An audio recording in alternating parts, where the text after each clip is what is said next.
আমার চ্যানেলে তোমাদের সকলকে স্বাগত। আজ আমরা ক্লাস 4-এর রায়ান মার্টিন প্রশ্নবিচিত্রা থেকে বাংলার তৃতীয় পর্যায়ক্রমিক মূল্যায়নের 10 নম্বর স্কুল সলভ করব।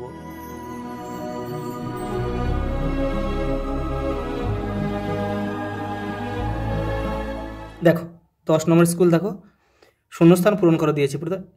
দেখো, একদিন এক জেলে প্রজা কিন্তু কিন্তু কিন্তু করে একটু সাদা ভাত খেতে চেখে দেখতে চাইলো। এটা বাঘাযতীন থেকে দিয়েছে। দেখো, বিপদ আসিলে কাছে হও আগুয়ান, আদর্শ ছেলে। শ্রান্ত ক্লান্ত হয়ে যতীন কাঁদতে কাঁদতে মাটিতে শুয়ে পড়ল। যতীনের জুতো থেকে দিয়েছে। ছোট কাকা যে এমনই বিশ্বাসঘাতক তা আমি জানতাম না, মায়াদ্বীপ থেকে। রাঙামাসি বললেন, মায়াদ্বীপ আবার কি? পরেরটা দেখো, সঠিক উত্তরটি বেছে নিয়ে বাক্যটি পুনরায় লেখো। দেখো, শিবারে অনেক ফুল ফুটেছে, এমনকি শিমুল, এটা হবে এই শিমুল গাছটাও ফুলে ভর্তি, এটা এখানে লিখবে শিমুলটা। ডানায় শিশির মাখি এতক্ষণ শ্যামা পাখি। মন্ত্রমুগ্ধের মতো থমকে দাঁড়িয়ে, এই যে এটা হবে ঘোড়াটা উপভোগ করতে লাগলো জ্যোতির আদর। এমন সময় আকাশে, এটা হবে বো বো করে কিসের শব্দ হলো? এটা কিন্তু যতীনের জুতো থেকে দিয়েছে। আমি অবাক হয়ে জিজ্ঞাসা করলাম, ওনারা মানে কারা? এই কারাটাই হবে এখানে উত্তর। দেখো পরেরটা কি দিয়েছে, দেখো শব্দার্থ, বিপরীত শব্দ, শব্দ যুগলের অর্থ পার্থক্য দেখাও, সমার্থক শব্দ, আর যে বর্ণ বিশ্লেষণ। দেখো এই কটা 1 2 3 4 5 একসঙ্গে দেখে দিচ্ছি, দেখে নাও। এই যে দেখো, প্রথমে শব্দার্থ আছে কি? ভেবাচাকা মানে কি? হতবুদ্ধি। সুস্থির, দেখো স্থির বা শান্ত। বৃত্তান্ত, বিবরণ বা ঘটনা। উৎপাদ মানে উপদ্রব।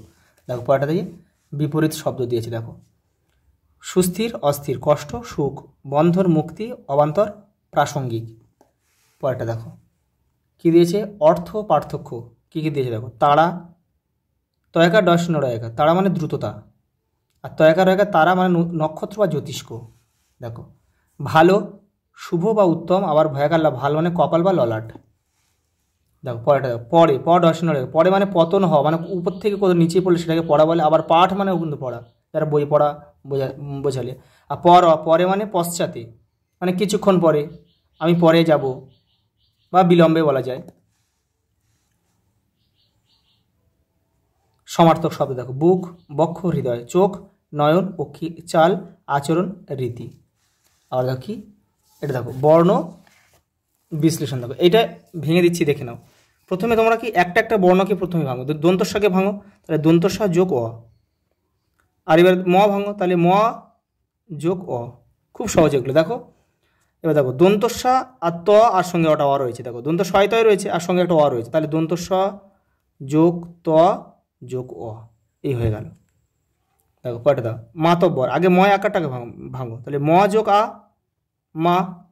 দেখো তটাকে ভাঙো, তাহলে ত যোগ অ।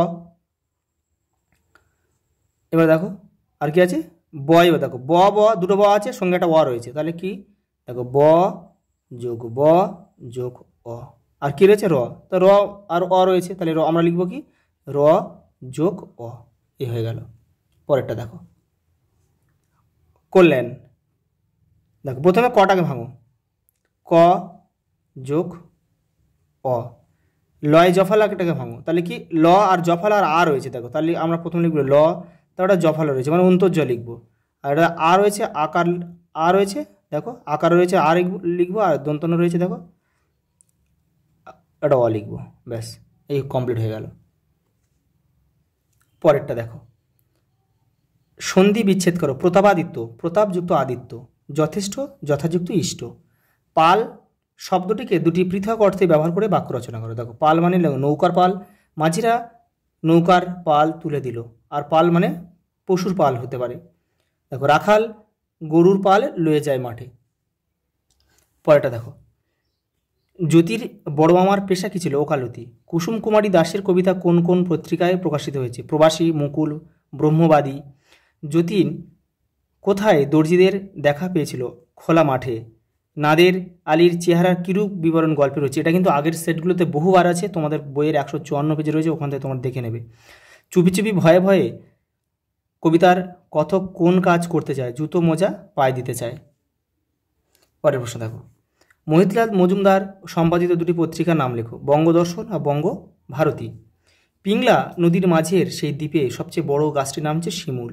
ঘুমপাড়ানি ছড়ায় চাঁদ কোথায় ঝিমোয় আকাশ কোণে। মায়াদ্বীপ গল্পে কথকের ছদ্মনাম হচ্ছে নীল লোহিত।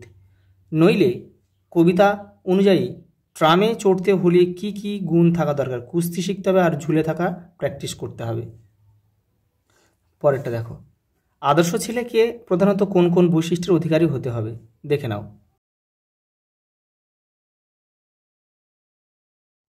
পরেরটা দেখো, কিছুই হয়নি এমনভাবে যদি চলে গেল তার নিজের পথে। কোন ঘটনার পর জ্যোতি এমনভাবে চলে গিয়েছিল?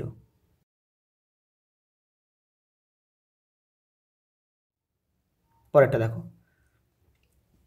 মনে থাকে যেন একটুও লাফাবে না, একটাও সিঁড়ি ডিঙোবে না। কারা যতীনকে কথা বলেছিল? মুচিরা। আচ্ছা, কখন বলেছিল দেখে নাও। এই যে যতীন তাকে যখন 5 তলার উপরে উঠতে বলেছিল তখন কিন্তু সে কী করেছে দেখো, এই যে সে নিচে আসলে মুচিরা বলল তুমি 3 বার 2টো সিঁড়ি একসঙ্গে উঠেছো, 5 বার লাফিয়েছো, 3 বার 2 বার 3টে করে সিঁড়ি ডিঙিয়েছো, আবার ওঠো, মনে থাকে যেন একটুও লাফাবে না, একটাও সিঁড়ি ডিঙাবে না। আজ এই পর্যন্ত, দেখা হবে পরের ভিডিওতে।